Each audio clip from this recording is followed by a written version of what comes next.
This video has two parts. The first part jumps straight to the weather site with a quick overview. The second part discusses why the numbers are what they are and why we use them at the national level, just for your background information. This is not the video for landowners. If you're looking for the landowner video on why we burn when we burn, why we use the weather we do, take a look at that link below. Okay, so let's take a look at that site. I have it up here on my toolbar because I use it all the time.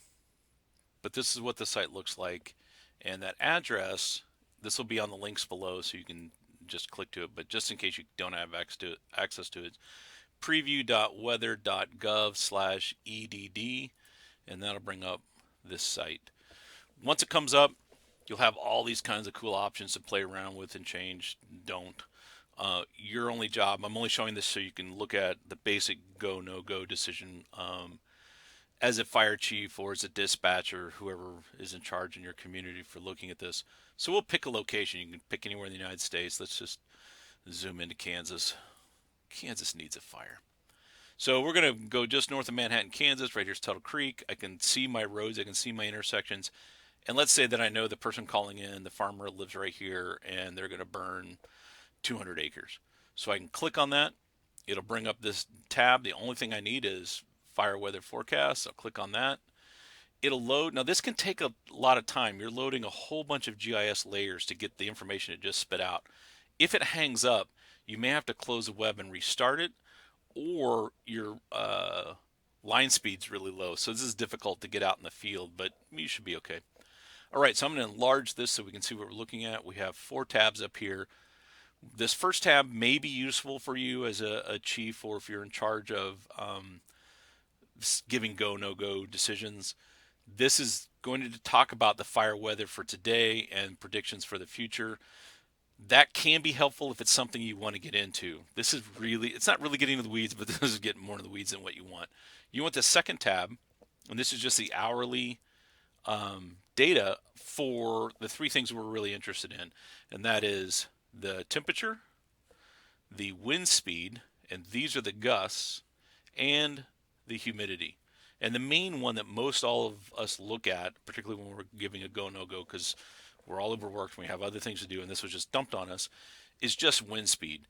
And this is a really nice view of wind speed. So right now it's 2 o'clock in the afternoon. I think it's just a little after 2. And here is today in the white.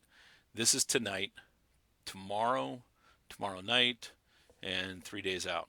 So I can actually look and see what my wind is going to do for the next 3 days. This is pretty accurate. So here's the gust for right now for tomorrow. This is when they're expecting the gust to jump from 14 miles an hour, more or less constant. There'll be some gusts in there to 18, and eventually we'll get gusts up into about 22. So we can see this right here.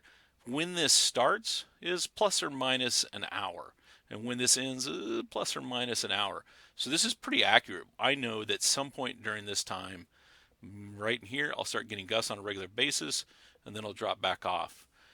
I can tell which direction the wind is blowing. These flags, and this is weird, these flags point into the wind, and that's the one thing you're going to screw up when you're looking at this. The flags always point towards the wind. So I have wind coming out of the northwest. That starts shifting to more north, a little bit northeast, and then look at this shift. At 4 a.m., from 4 to 7, I get a huge shift. The wind jumps around in just 1 hour, 90-degree turn, and within another 2 hours, it's done 180, and I have wind coming out of the south. So you can actually see this is a front passing through the system, and you can actually see this front move through, and it's reestablished, and I have maintained my air direction and wind speed pretty much the rest of the time. So that's our wind speed. You can decide what it is safe for your department, which you guys call go, no go. Relative humidity is down here. It's in the green, and it lets you see that. This also lets you see cloud cover. It also lets you see precipitation. So this gives you an idea of the humidity that the farmer or the landowner is going to be working with, and also the humidity your crew is going to be going out in the event that this becomes a wildfire. So that is it. That's all you have to do to click on those. So let's close this. And so that was Manhattan, Kansas. Let's jump up to Nebraska because that front was coming from the north, I think. And we'll just go south of Lincoln. Oh, that put it down here. Well, it doesn't matter. We'll take it south of Lincoln. So it's loading that information. It's going to take a little while sometimes. There it goes. So here's our forecast. And let's take a look at that front. So in Kansas, that front came through, started about 4 o'clock to 7 o'clock. Here, just 2 hours north, hour and a half north, that front came through at about 1 o'clock in the morning. So you can actually see that change. So this is predicting it for the same time. This is what it would be at 1 in the morning. That front would be passing Lincoln. By 4 in the morning, that front will be passing into Manhattan, Kansas. If you look at our gust of wind, I don't know if you saw it on that last one or paid attention, but we're now at 30 miles an hour worth of with gusts, and our the time of those gusts are much bigger. This is connected all the way through. There's a little bit of gusty wind in Manhattan in 2 nights, and this is going to stay windy throughout the whole time. Relative humidity again, temperature, and you can do this anywhere in the United States. So if we want to go over to Idaho and do a prescribed fire, I have no idea where in Idaho. Now let's do outside of Missoula. We'll come out here into the flats and we'll do a prescribed fire. I don't know why it keeps clicking down. I clicked here, it bumped it down a little bit. We'll let it load. And here's that front again. Now we're quite a long ways from Nebraska. So our wind, this front would have passed through a long time ago. This front that's coming tonight is probably somewhere in western Wyoming. So they have constant wind coming out of the southwest. So the wind is coming up from the southwest, straight southerly winds, kind of southeast, southwest, south, south, south, south, and now we're getting a little bit more west. That little gust today, and this is something that you want to look out for. This is a really good example of that. We have 6 mile an hour winds, which is on the low end for a prescribed fire, but we're getting hammered with 23 mile an hour gusts. That's outside of prescription, and it's dangerous for the crew. If this crew doesn't know that they're hitting that, this could be a real problem. Temperatures are 52, not bad. Relative humidity is 38. Really getting into a really good burn. This would be a great day to burn if the crew is ready to handle a 23 mile an hour gust. That's outside of prescription for most programs. Again, it's up to you and your district what you want to do. At any rate, that's that tool. Okay, let's talk about the numbers and why they are what they are, what the national standards are. First off, there's no national standards. It's really best practices. And the numbers we use, these top three numbers, are 20, 80. 20% relative humidity or higher, 20 miles an hour of wind or less than 80 degrees temperature Fahrenheit. Those are the main ones we use. We also now have to worry about air quality because you may be putting out a lot of smoke across heavily populated areas. So depending on where you're at, you may have to check with air quality. And the other one is wind direction. So let's talk about these each specifically. So let's talk about that first number, 20% humidity. This is probably one of the bigger ones that controls this, and wind speed are the two big ones that control fire behavior. As humidity gets high, if it gets above 70%, it's really difficult to do a fire because everything's just wet. 100% humidity is fog, right? So as you start coming down from that, you just start drying out. As you get down to about 30% humidity, the fuel is so dry that the average farmer, the average Joe out there with the equipment that they've piecemealed together is going to have a really hard time controlling that fire because it's so dry and now it's really, really flammable. As it starts approaching 20% humidity, professional crews, professional equipment, firefighters are going to have a really hard time fighting that fire. It's going to be a struggle, and we're going to need much bigger hoses and a lot more water to do that compared to a typical brush rig. Once it's below 20% humidity, um, this is scaling up to a big wildfire. So that's the number we look at as a district decider, as if you're the chief or dispatcher, whoever's deciding. This is a meeting level sort of decision. 20% is what the nation kind of uses, but that's the professional people making that decision. 30% probably is better for the average Joe. But then you start sort of pushing farmers and other people who need to get their burns in, making it harder for them. So this is the decision you guys have to make at a larger scale. Once you start going below 30, you are now challenging your own firefighters. You're making it harder for them to put out a fire that's jumped. So that's why we think about humidity the way we do. The other thing that goes into this, as the embers fly off, and you can see in the videos in the background, those are big flames. As embers are coming off, they stay lit because the air is not humid. If the air is 70% humidity, that humidity in the air is putting the ember out. It's actually going to put it out before it ever lands. So the more humid it is, the less likely, less probability that that ember is going to land and ignite something on the other side of your fire break. As humidity drops, the chance that ember stays lit goes up. And when it lands, because humidity is low, all that dry fuel on the other side is dry, so it's more receptive to a fire. So these two feed into each other. If the fuel on the other side's at 20% humidity, the air is at 20% humidity. When that ember comes off, nothing's putting that ember out. It lands on the other side behind the crew, starts a fire that takes off running downwind.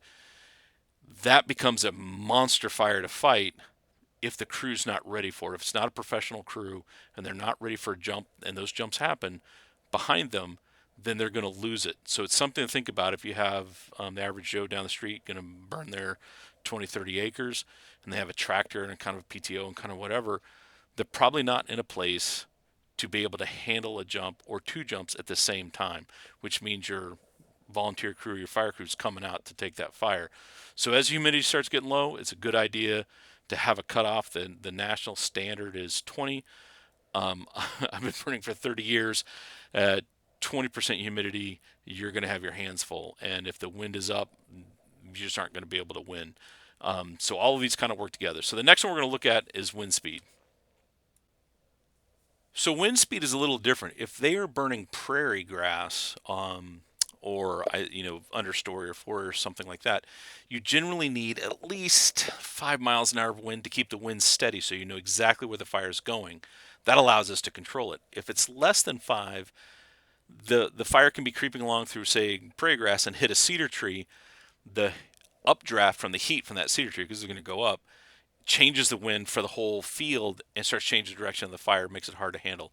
So when we're burning, we really want at least 5 miles an hour of wind. If you're doing a brush pile, you don't want it moving anywhere. So less than 5 miles an hour is fine for a brush pile. But if you're out doing prescribed fires on a large scale, you really want at least 5 miles an hour of wind. And again, as that wind speed starts getting higher and higher and higher, it becomes harder and harder to control. At 20 miles an hour, which is the national sort of standard, that's where we call it.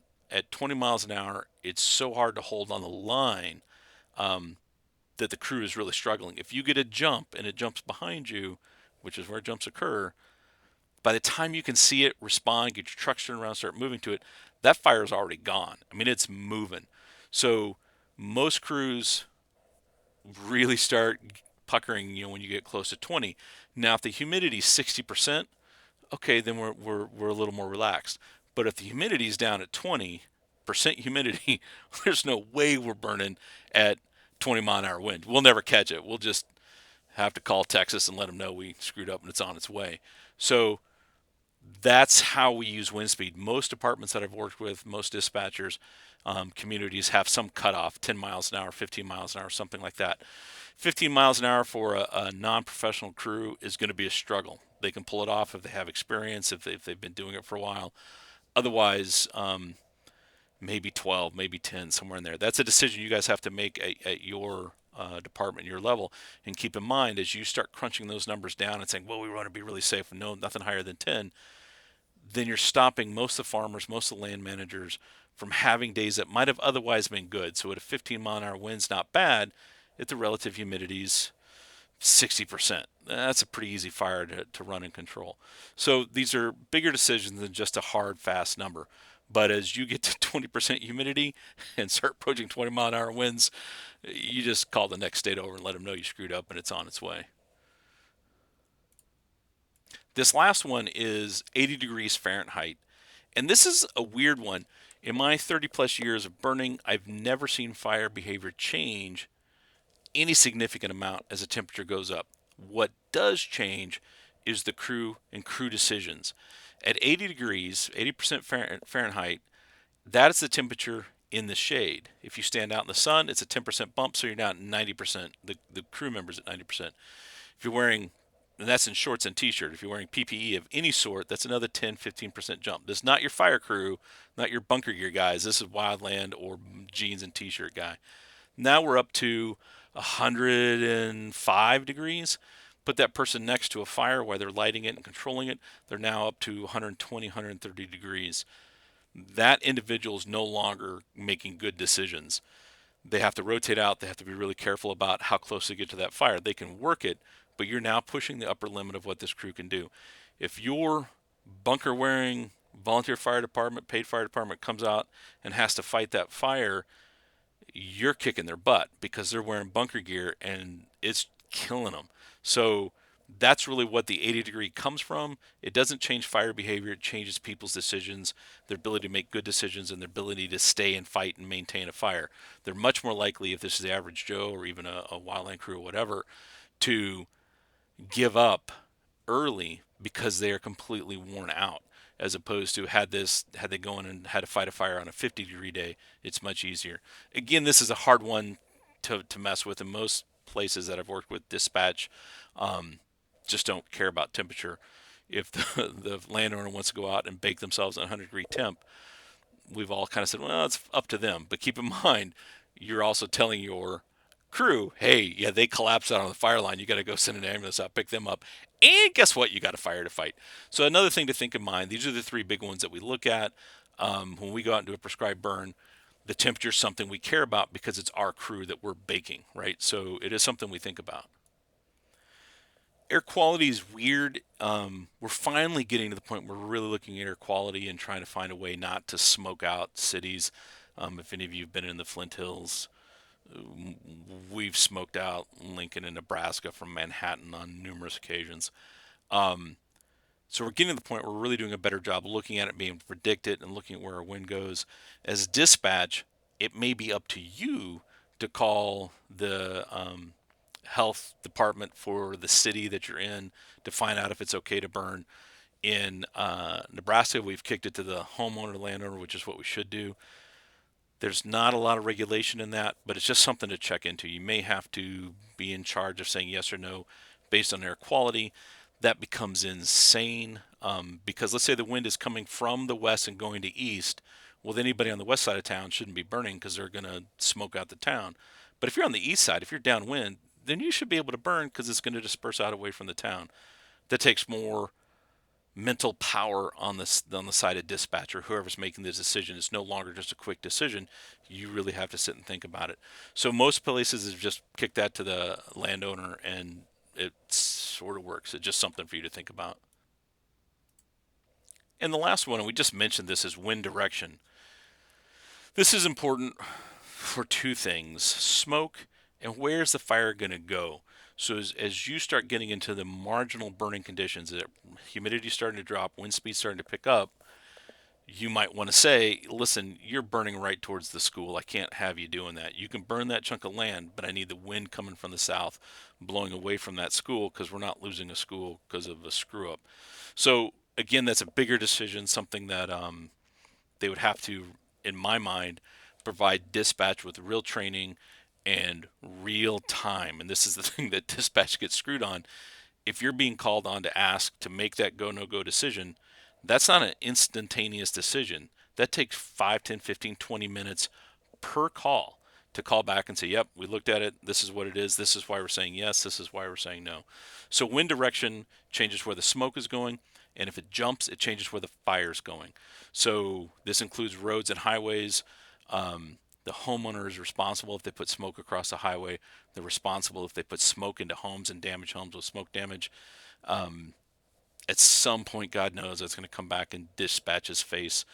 I don't know that unless the city decides to pay, to tax people to pay for that time, for dispatch's time, that's going to happen anytime soon. But at any rate, it's another thing to think about. It's definitely something you think about as a prescribed firefighter. Which way is your wind going? What's your smoke lift? All of that sort of thing. So those are the big ones that you look at. Really, it's wind speed is the one everyone really concentrates on. RH should be another one we're looking at. Those two together change the outcome of the fire dramatically. But again, it takes time. It takes time to make that decision. It takes time to look at those charts, get familiar with them, and start making the decision. Just saying yes or no takes an instant. So if your boss is saying, hey, you're in charge of this, let him listen to this last section. Hey, boss, this is a real decision. This takes time. It takes time to go over all of those charts, look at where that farm is, look at where that land is, and what it's going to impact. It takes maybe 10, 15 minutes per question, per time that you're called in to say, hey, can we burn today? Um, it just takes time. And if that's not in the system, if that's not built in, then you need to not be making that decision. You need to make it on something as simple as wind speed, yes, no, and leave it at that. Any rate, I hope that helps you guys. If you have other sites, other things you want, put them in the comments below. I may shoot another one when we find better sites than the one that I'm currently using. I like that one because it has the graphs and everything, but hopefully we'll get a better one in the future.